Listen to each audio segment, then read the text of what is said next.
myself and Rod have both been on deep personal journeys before we even knew each other. And everything we're sharing here today comes from the place of each man and each woman taking responsibility for their own journeys.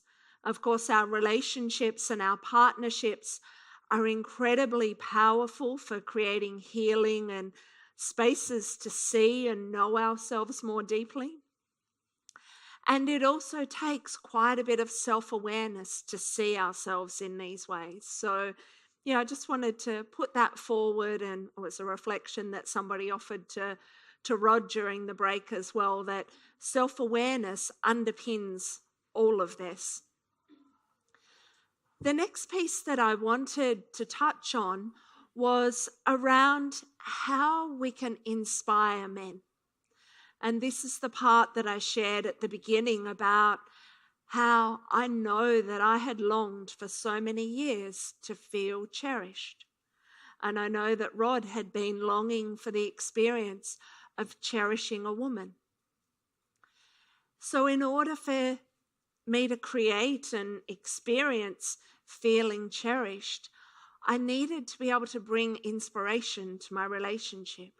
I needed to be able to bring all of myself into this experience, because as I shared earlier, if I cut myself down, make myself smaller, make myself less than, if I play a small game, then I'm only inviting my partner to play a small game with me. And if I invite him to play a small game with me, I will feel disappointed. He will feel disappointed. We won't go deeply into our connection with each other. And what I mean by a small game, this is something that came up recently on our women's retreat. A woman was sharing how she was looking forward to spending some time with her partner, and then he scheduled a day with a friend without having scheduled time with her. And she turned to him and she's like, "Oh, that's okay, honey. Don't you feel guilty. Go and do whatever you want to do. It's okay. I'll be okay." Do you think she's playing a big game or a small game? Small, for sure. Because she didn't include her feelings. It's okay for a woman to share, "Oh, I feel disappointed. I would have really loved for us to have that time together." When you ask a man to play a big game with you, then there's also the possibility of him winning big points. And men want to be able to win points. There's that beautifully competitive, playful part of a man that wants to be able to win. But if we ask him to play small, then he's just going to win a few points. Who wants to even get off the couch for a few points? When we inspire a man, we share how we feel in such a way that we become an invitation. Who we're being as women is an invitation. An example from when we first got together, in actual fact, before our first date. So Rod invited me out for a date and I said yes. And at the time, I lived in Melbourne. Rod's never lived in Melbourne and is not very familiar with Melbourne. So he said to me, "Where would you like to go?" Now, anybody who knows me knows that I'm a big foodie. Food is really important. And I have lots of favourite places to go. So it would have been very, very easy for me to say to Rod, "Oh yeah, I want to go here. I want to go here." But I knew enough about this journey of relationship to know that if I told him where I wanted to go, I was starting the relationship from a place of directing him. I was starting the relationship from that perspective of let's do things my way. And having done that in the past, it didn't work out so well for me in the past. So why would I do that again? So I'm on the phone with Rod and I said, "Surprise me." And he was like, oh, surprise you. Okay. And I did tell him there were a few requirements he needed to know. So I let him know that I'm vegetarian, I eat fish occasionally, and I like really good quality food. So I actually gave him all the information that he needed to be able to win, to be able to choose a good place. He took it one step further and reached out to our beautiful Rachel, who's our foodie expert and caterer, and Rachel gave him a great recommendation.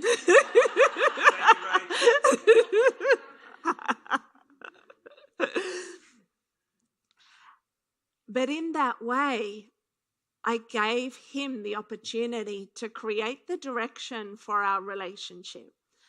And then to take it one step further, he messaged me back and he's like, okay, I've got a place booked in for this time.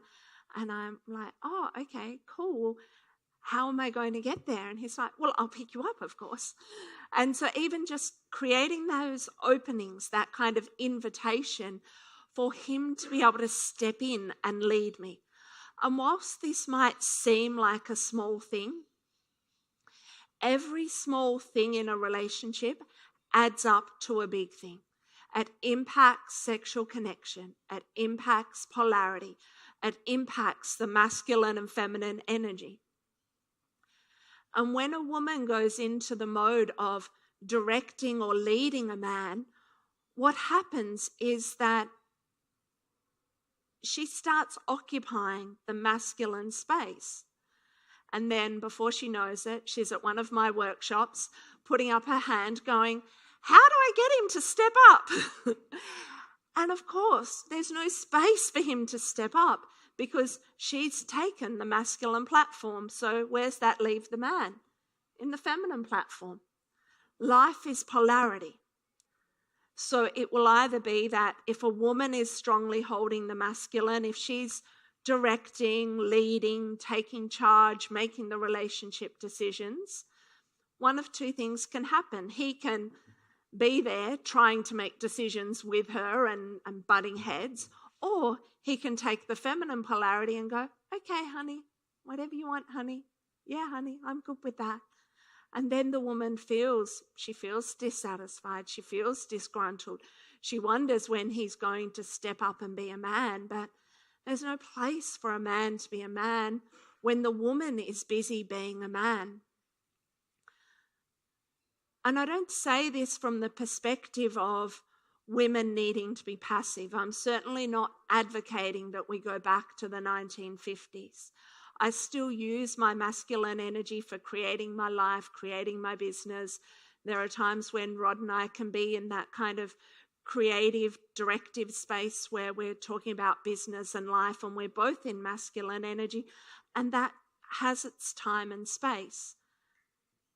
But when it comes to our relationship, if I'm always the one leading with direction of let's do this, you should do this, you should do that, you should do this workshop, you should sign up for this course. If I take that role, I'm being masculine. I'm also being mothering. And this is something else that I wrote a blog about recently, is how common it is for women to mother men. Now, the energy of mother is assumed to be a feminine role because mother is a woman. However, on a scale of masculine-feminine polarity, everything is relative. So when we look at relativity, father and mother, father's masculine, mother is feminine. If we look at mother and child, mother is masculine, child is feminine, because the child is dependent on mother. Mother provides protection, mother provides nurturance. So there's that sense of mother in relation to child, the mother being masculine. So when a woman takes on mothering her partner, when she mothers him, she then goes into that mode of being the masculine one, being the directive one. And often women say to me that They don't want to mother their partners because they don't want to do all the cooking and the cleaning. But the mothering energy runs much deeper than the cooking and the cleaning. In actual fact, you can do the cooking and the cleaning and still not be in mother mode. Mother mode is more specifically like, you should do this, you should do that, you should wear this, you should be like this. Why aren't you different? Why should you, there's this sense of trying to change a man, trying to control him, and not trusting him that comes from that space of mothering him.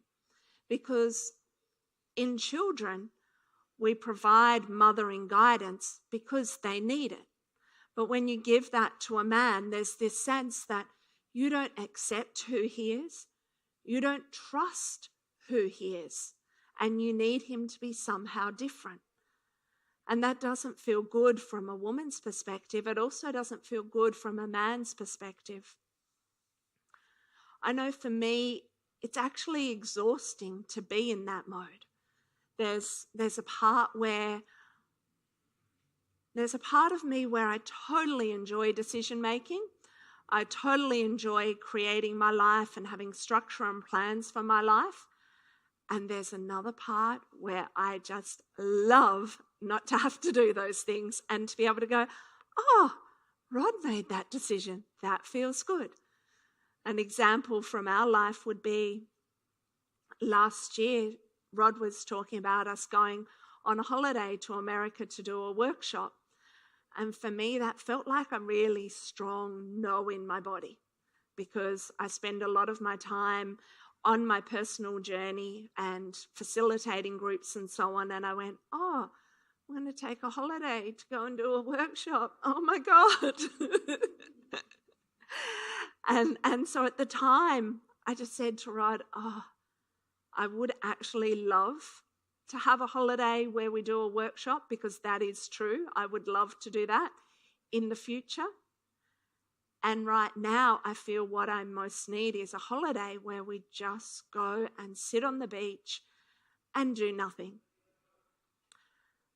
And at the time, we actually weren't planning a holiday. I was just a random conversation. And then about 2 weeks later, Rod rings me and he goes, so I'm on the website and I see we can go to Thailand these dates to these dates. Is that going to work? And I'm like, yeah, totally.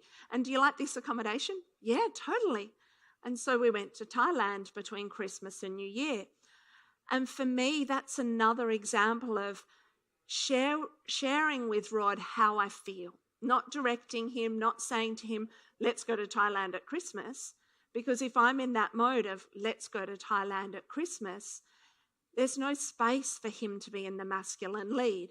Whereas me saying I'd love a beach holiday where we do nothing, he actually made that holiday happen way sooner than I thought we would have a holiday. Somewhere in my awareness, I thought, oh, maybe we'll have a holiday around May, June, but we had it in December.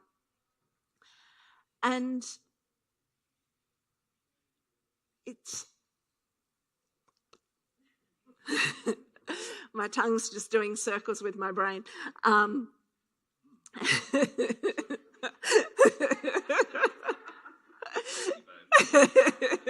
Not so much with my brain.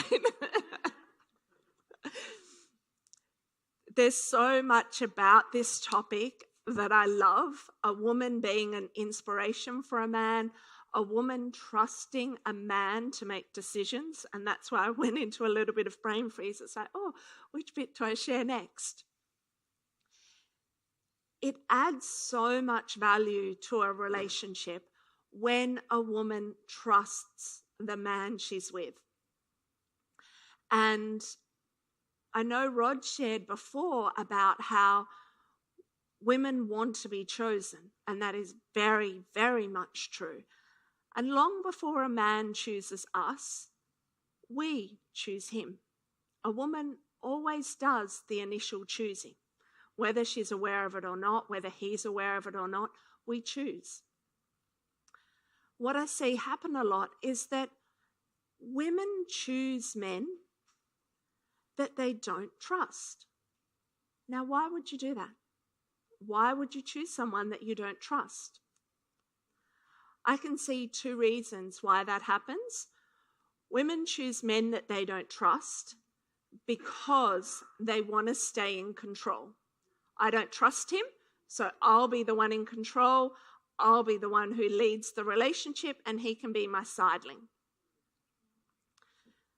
The other scenario is that the inner child chooses, and the inner child goes, Daddy wasn't available for me, and this man feels a little bit like Daddy. If I choose this man and I can win this man over, I'll have finally completed my cycle with Daddy. I did a few rounds of that one myself. Didn't work so well.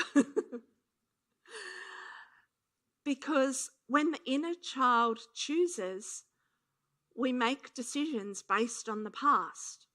We make decisions based on looking for that approval and that validation.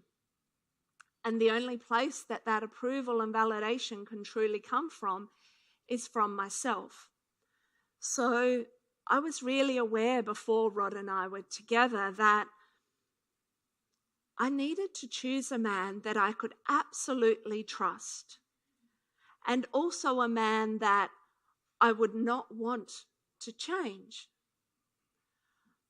I needed to choose a man who I felt like I could fully be myself with. Often what people look for when they're stepping into new relationships is that really high kind of pulsing hormonal charge of like, oh my God, I like this person so much, I'm giddy, I can't stand up straight when I'm around them. But that experience, for me anyway, led to me not being myself around men.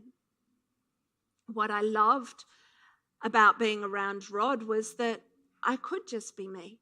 I didn't have to, be special in any particular way. I didn't have to do things to please him. And there was that sense that I could trust him because I didn't feel him trying to please me. Whenever I felt men coming around me trying to please me, there was that sense of like, oh, I won't be able to trust him. So I heard Rod giggle, and I know why he giggled, because there's a lot of aspects of Rod that weren't on my mental list, right? So Rod's a hairdresser. He has a lot of tattoos. He rides motorbikes. He makes beer. And none of those things were on my list. Like, I didn't imagine that I was going to end up with a man who did all those things. And so it did mess with my brain a little bit. But what I have learnt through the journey of Tantra is to trust my body more than my brain. So my body felt good when I was around Rod. And I also had the interesting combination of feeling good in my body, both feeling safe, but also electricity and magnetism. So there was that sense of like, oh, my feminine longing opens when I'm around him. Like, I want to be intimate. I want to be sexual. I want to be close with him. And I feel safe. And that's a very, very powerful combination, because earlier in my life, I thought it was one or the other, either safe man or longing opens. But in actual fact, what I found with Rod was that I could be in my body, I could be relaxed, I could feel safe, and I could feel my longing and desire for him, with that sense of electricity and magnetism just kind of sparking in the air between us. So that felt really good for me. And it also affirmed for me that I could trust myself around Rod, and that I could trust Rod. I could trust him to see and be with all of me.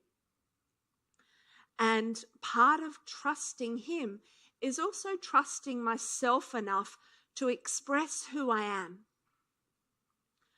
So just to go back to something I shared earlier, expressing who you are means giving a man lots of important information. How do you feel? What makes you feel good? What causes you to shut down? What does he do that excites you? What does he do that makes you a little nervous? Share data with a man, because the more data he has, the more he knows who you are, the better decisions he can make. If I keep that data to myself, if I don't share with him what's important to me, then he will probably make bad decisions. And then I would most likely hold that against him. But really, it comes back to me taking responsibility, like to share with him what's important, to share with him what's of value, so that the more data he has about me, about what feels good for me in a relationship, then the better choices he can make. So trust is incredibly, incredibly valuable in a relationship. It certainly creates a lot of relaxation for me. To trust him means that I can let go of a lot of things. Then I'm not running my own masculine energy all the time. And it also opens up a lot for Rod, but I'm going to hand over to him so he can share about that now.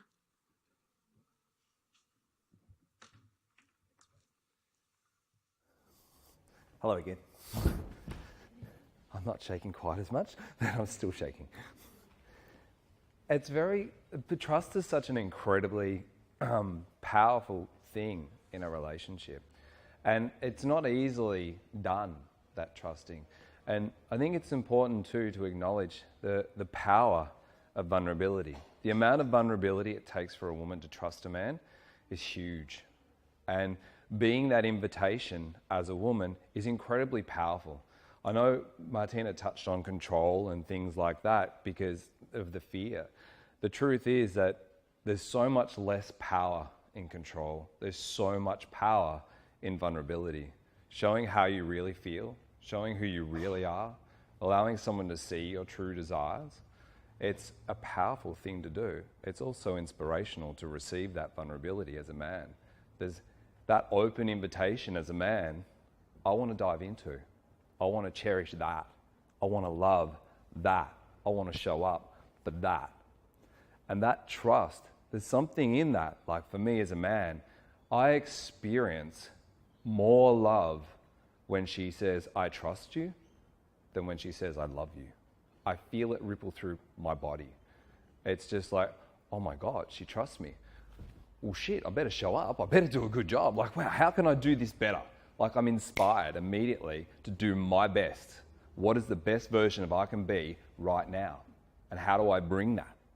I'm immediately looking for ways to be the best version of myself, to offer that to her. Because I don't want to let her down. I don't want to be a bad, shitty man. Like, I want to be good. So the trust is inspirational. And I'll just check in, like, I've asked this question over 100 times and only ever had it once, but do people actually know what trust means? Like, not what it actually means to you, but what it actually means. And trust means believing without knowing. So as a man, as a hairdresser, I've sat there and I've had these amazing conversations with people. It's like, you know, oh yeah, I trust my man so much. Oh yeah, what's he doing? Oh, he's going out with the boys tonight. Oh, really? That sounds cool. What's he doing? Like, well, at 7 he's going to Bob's house, and then at 8 they're going to go down to the pub, and then at 9:30 they're going to go to this place and they're having dinner there, and he's going to have steak, and at 11 he's going to check in with me, and then if it's okay, he's going to go after there, and then at 12 he's going to be home. And I'm like, okay, that's not trust, that's knowing. Trust will be, babe, I'm going to go out with the boys tonight. Cool, see ya. If you come home, I'll see you. If not, I'll catch you tomorrow. You believe that that person is going to honour your love, honour your relationship. You don't know. You just believe. That's trust. It's incredibly vulnerable. But when a woman trusts me as a man with her love, with her desire, with her vulnerability, oh my God, I want that. That inspires me to show up to that relationship. I want to be there. I want to love her and be there in that moment. I had a beautiful conversation with a man recently. It was a great example of this. He he'd done like a men's course that I ran, and his wife had just come back from women's retreat, and he rings me up and he's like, "Oh, Rod, I had the most amazing experience with my partner." I nearly said her name, sorry. And I was like, "Oh, really? What happened?" I said, he's like super excited. He's like, "I feel like I've just met my wife for the first time." And they're just so in love. It was beautiful. And they wanted to come to couples retreat, and she's financial security is incredibly important to her.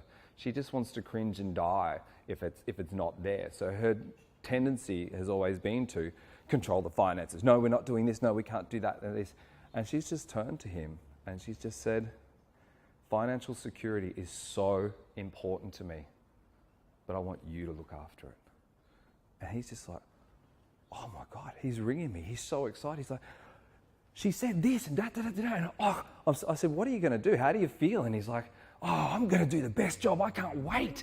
He's like, "I'm so excited. I'm going to find money for this and I'm going to do that and I'm going to save this and save that." And he's just there. He's so inspired to create together the love that they want, to create the safety for her, to honor her.